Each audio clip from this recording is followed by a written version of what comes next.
नमस्कार। Political science with GS Bajiya YouTube channel पर आप सबका हार्दिक स्वागत है, अभिनंदन है। जैसा कि पिछली क्लास में constitutional development in India topic हमने शुरू किया है और उसमें कुछ एक्ट की हमने चर्चा की, जिसमें मुख्य रूप से 2 एक्ट हमने पढ़े हैं। सबसे पहले रेगुलेटिंग एक्ट, उसके बाद पिट्स इंडिया एक्ट। नेक्स्ट हम बात करते हैं चार्टर एक्ट यानी 1793 का चार्टर एक्ट। इसे चार्टर एक्ट कहने का उद्देश्य क्या है, क्यों इसे चार्टर एक्ट कहा गया? तत्कालीन ब्रिटेन का जो सम्राट, जो सम्राज्ञी, उसके द्वारा इस कंपनी को आज्ञा पत्र दिया गया, यानी उसको आगे व्यापार करने का एक्सटेंशन दे दिया गया। तो उस कंपनी को दिया गया आज्ञा पत्र, अधिकार पत्र ही चार्टर एक्ट कहलाया। तो 1793 के चार्टर एक्ट की प्रमुख विशेषताएं, प्रोविजंस क्या क्या हैं, उसको हम देखते हैं। सबसे पहले, अगले 20 वर्षों के लिए कंपनी के कार्यकाल को बढ़ा दिया गया। पहली बात, बढ़ा दिया। सेकेंड, हमने पिछली क्लास में देखा था पिट्स इंडिया एक्ट के अकॉर्डिंग एक संस्था बनाई गई थी, बॉक, बोर्ड ऑफ कंट्रोल, यानी राजनीतिक, सैन्य, राजस्व और अन्य जो क्षेत्रों में कंपनी का अधिकार और हस्तक्षेप हुआ करता था, उनको नियंत्रित करने के लिए जो बॉक्स नामक संस्था बनाई गई थी। इस एक्ट में यह प्रावधान किया गया कि बोर्ड ऑफ कंट्रोल में जितने भी लोग होंगे, जितने भी मेंबर होंगे, उनका वेतन, उनको भत्ते भारतीय राजकोष से दिया जाएगा। भारतीय राजकोष से देने का प्रावधान किया गया। तीसरा, हमने पहले देखा रेगुलेटिंग एक्ट में कि एक सुप्रीम कोर्ट बना था, उच्चतम न्यायालय बना था। वो कहाँ बना था? कलकत्ता में बना था। तो कलकत्ता में जो सुप्रीम कोर्ट बना, उस सुप्रीम कोर्ट को अब एक और पावर दे दिया गया। पावर ये दिया कि ब्रिटेन की पार्लियामेंट से जो भी कानून पारित होते हैं, जो भी नियम पारित होते हैं, बनते हैं, उन कानून और नियमों की व्याख्या करने का पावर इस एक्ट के द्वारा सुप्रीम कोर्ट को दे दिया गया। तो प्रमुख रूप से सुप्रीम कोर्ट को यह पावर दिया गया व्याख्या करने का। और 1793 के एक्ट की प्रमुख रूप से 3 प्रमुख बातें हैं। आपका 20 वर्षों के लिए इसका कार्यकाल बढ़ा दिया गया, बोर्ड ऑफ कंट्रोल को वेतन भारतीय राजकोष से देने का प्रावधान किया गया, और कलकत्ता की इस सुप्रीम कोर्ट को कानून की व्याख्या करने का अधिकार दिया गया। नेक्स्ट हम देखते हैं अगला एक्ट, 1813 का चार्टर एक्ट। पहला प्रावधान यही था, कंपनी के कार्यकाल को फिर से अगले 20 वर्षों के लिए एक्सटेंशन दे दिया गया, 20 वर्षों के लिए बढ़ा दिया गया।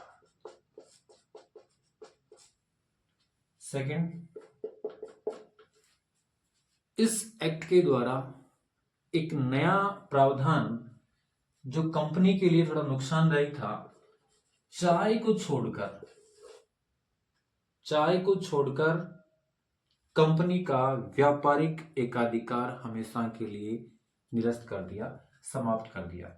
यानी चाय पर तो अभी भी व्यापार करने का नियंत्रण रहेगा ईस्ट इंडिया कंपनी का, लेकिन इन चाय के अलावा जितनी भी वस्तुएं हैं, जितने भी पदार्थ हैं, जितने भी रॉ मटेरियल हैं, उनका व्यापार कोई भी दूसरा व्यक्ति, या हम कह सकते हैं, कौन कर सकते हैं?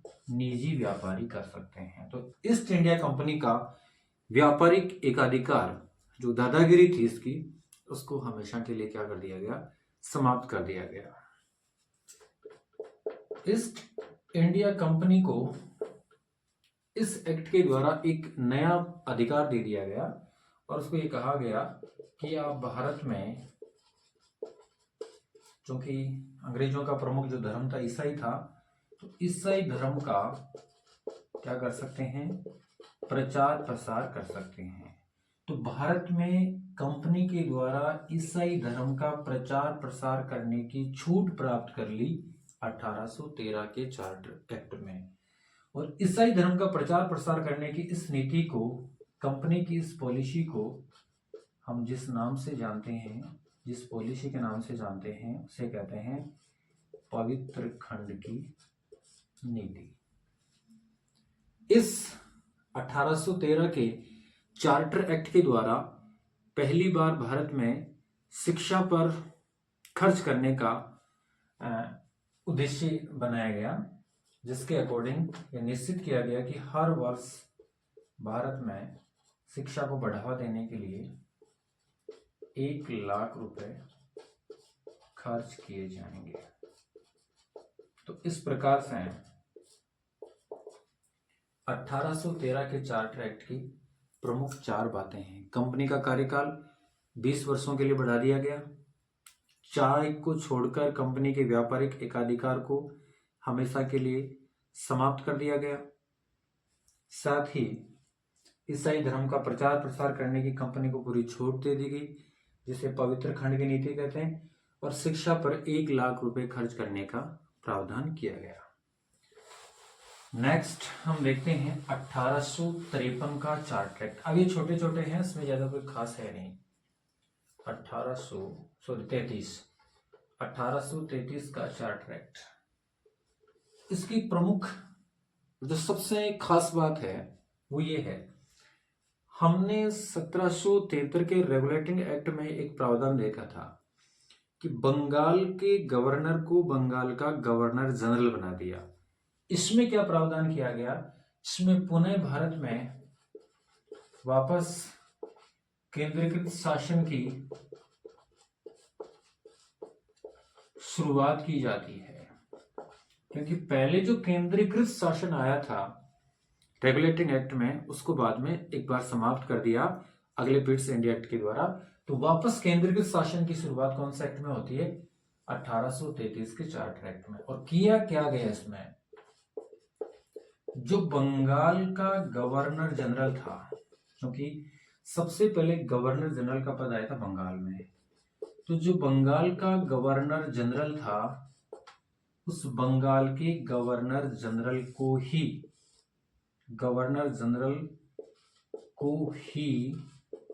कहाँ का गवर्नर जनरल बना दिया, भारत का गवर्नर जनरल बना दिया।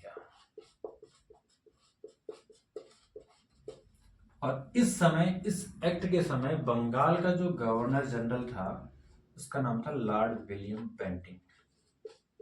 Lord William Bentinck.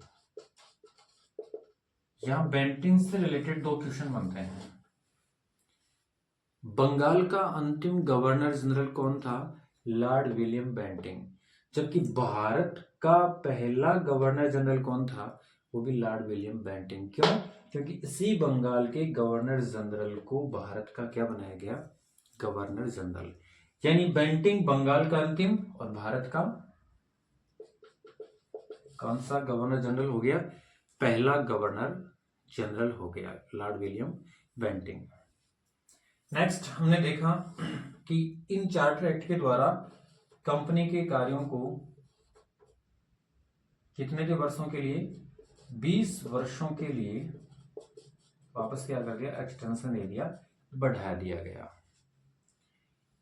इस एक्ट के द्वारा एक नया काम और किया गया, जो ये था कि जो गवर्नर जनरल हुआ करता था, जैसे लॉर्ड विलियम बेंटिंग, उसकी सहायता के लिए पहली बार कानून की जानकारी रखने वाले मेंबर को, यानी एक विधि सदस्य को शामिल किया गया।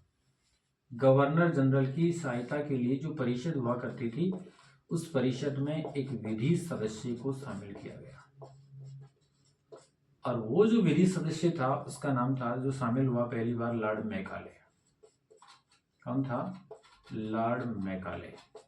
लॉर्ड मैकाले को ही भारत में अंग्रेजी शिक्षा और आधुनिक शिक्षा का जनक भी हम कहते हैं।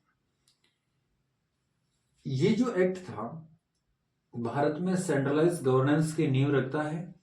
विधि सदस्य को उसकी परिषद में, काउंसिल में शामिल करते हैं। इसलिए संविधान विशेषज्ञ डॉक्टर सुभाष कश्यप ने इसे भारतीय विधानमंडल की गंगोत्री के नाम से पुकारा है। कौन से को? 1833 के चार्टर एक्ट को।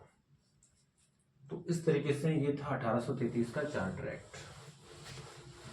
चार्टर एक्ट की श्रृंखला में चौथा और कंपनी के अंतर्गत, कंपनी के अधीन जो एक्ट भारत में आए उसका ये लास्ट है, क्योंकि उसके बाद रेगुलेशन होती है, बहुत बड़ी क्रांति होती है। भारत आजाद तो नहीं हो सका, लेकिन अंग्रेजों के नींव को हिलाने का काम किया। तो आगे के एक्ट हम ब्रिटिश क्राउन या ताज के अधीन पढ़ने वाले हैं। तो ये था आपका 1853 का चार्टर एक्ट। इसकी हम कुछ प्रमुख बातें देखते हैं। सबसे पहले आपने पिछले तीनों एक्टों में एक बात पढ़ी कि कंपनी के कार्यकाल को अगले 20 वर्ष के लिए क्या कर दिया गया? बढ़ा दिया गया। लेकिन यहां ऐसा बिल्कुल नहीं है, क्योंकि 53 के बाद में तो क्रांति हो जाती है, इसलिए चार्टर एक्ट में कंपनी के कार्यकाल को अब एक्सटेंशन नहीं मिला, आगे उसको बढ़ाया नहीं गया। इस एक्ट के द्वारा एक नया काम किया गया, क्योंकि जो सरकार है उसको चलाने के लिए जो ऑर्गन होते हैं वो ऑर्गन प्रमुख रूप से 3 होते हैं। एक होता है कार्यकारी, एक होता है विधायी और एक होता है न्यायिक। पहली बार यहां सेपरेशन ऑफ पावर का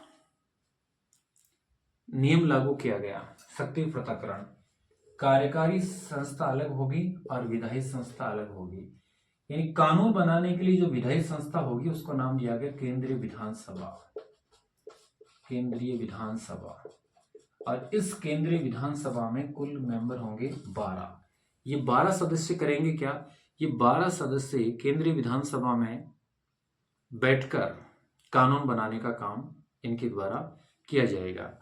ठीक इसी प्रकार जो कार्यकारी परिषद हुआ करती थी, उस कार्यकारी परिषद का काम यही था बनाए गए कानूनों को इम्प्लीमेशन करना, उनको लागू करना। और इसके लिए जो गवर्नर जनरल की कार्यकारी परिषद थी उसमें 6 मेंबर हुआ करते थे। हमने शुरुआत में जो रेगुलेटिंग एक्ट देखा उसमें इसके मेंबर हुआ करते थे 4, और यहाँ प्रावधान कितने का कर दिया? 6। इस 1853 के चार्टर एक्ट में एक नया प्रावधान ये भी किया गया कि कंपनी की ओर से जो भी भर्ती परीक्षाएं आयोजित होगी, यानी भर्तियों में पहली बार, क्योंकि उससे पहले रिश्वत या फिर अप्रोच के आधार पर वैकेंसीज कंप्लीट की जाती थी, यहाँ भर्तियों में पहली बार खुली प्रतियोगी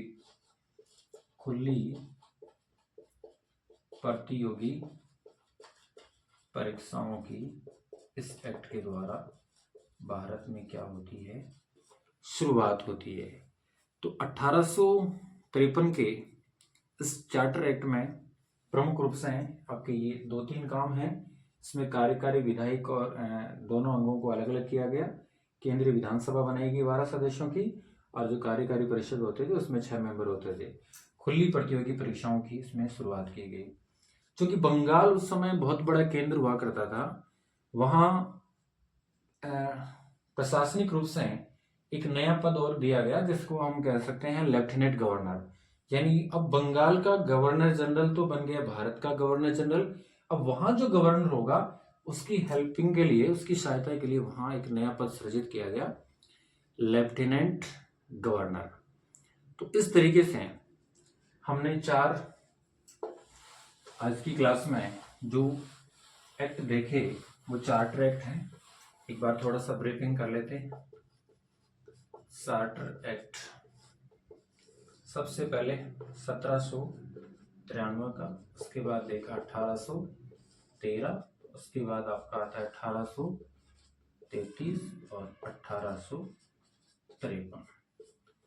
1793 के चार्टर एक्ट में कंपनी के कार्यकाल को कितने वर्षों के लिए बढ़ाया गया? 20 वर्षों के लिए बढ़ाया गया। बोर्ड ऑफ कंट्रोल संस्था को वेतन भारतीय राजकोष से दिए जाने का प्रावधान किया गया और सुप्रीम कोर्ट को कानूनों की व्याख्या करने का पावर दिया गया। 1813 के चार्टर एक्ट में वही कंपनी के कार्यकाल को 20 वर्ष के लिए बढ़ाया गया और ईसाई धर्म का प्रचार प्रसार करने की छूट दी गई, जिसे हम कौन सी कहते हैं? पवित्र खंड की पॉलिसी भी इसको कहते हैं, और शिक्षा पर 1 लाख रुपए खर्च करने का प्रावधान किया गया। साथ ही चाय को छोड़कर कंपनी के व्यापारिक एकाधिकार को भी समाप्त कर दिया गया। 1833 के चार्टर एक्ट में वापस से कौन से शासन की नींव पड़ती है? केंद्रीकृत शासन की नींव पड़ती है। साथ ही बंगाल के गवर्नर जनरल को कहाँ का बना दिया? भारत का गवर्नर जनरल बना दिया। Lord William Bentinck was the first governor general of India. तो भारत का गवर्नर जनरल बना लॉर्ड विलियम बेंटिंग। अब हमें 1833 के चार्टर एक्ट में एक बात और कर लेनी चाहिए, इस एक्ट के आधार पर ही भारत में 1843 को पहली बार कौन सी प्रथा को समाप्त किया गया? दास प्रथा को समाप्त किया गया, उसको गैर कानूनी बनाया गया। तो ये था आपका 1833 का चार्टर एक्ट। इसमें गवर्नर जनरल की जो परिषद हुआ करती थी उसमें एक लॉ मेंबर यानी विधि सदस्य को भी शामिल किया गया, जो कौन था? Lord Macaulay. 1853 के चार्टर एक्ट में अब कंपनी के कार्यकाल को एक्सटेंशन नहीं दिया गया है, क्योंकि अब उसका शोषण चरम पर है। ऐसी स्थिति में संभव नहीं था, इसलिए पहली बार इसमें कंपनी के विधायी और प्रशासनिक कार्यों को क्या किया गया? अलग किया गया। प्रशासनिक कार्यों के लिए गवर्नर जनरल के पास में 6 सदस्यों की कमेटी समिति हुआ करती थी, और विधायी कार्यों के लिए 12 यानी आज की तारीख में उनको हम मेंबर ऑफ पार्लियामेंट कह सकते हैं, जो कितने लोग थे? 12 लोग थे। पहली बार खुली प्रतियोगी परीक्षाओं की इसमें शुरुआत की गई, और बंगाल का जो गवर्नर था उसकी मदद के लिए लेफ्टिनेंट नामक एक नया पद सृजित किया गया। तो इस तरीके से हमने कंपनी के अधीन आने वाले जितने भी एक्ट हैं उनको इन क्लासों में पूरा करने का प्रयास किया है। तो आज के लिए इतना ही था। Thank you so much. आप इस चैनल को अधिक से अधिक लाइक करें, सब्सक्राइब करें और शेयर करें। Thank you so much.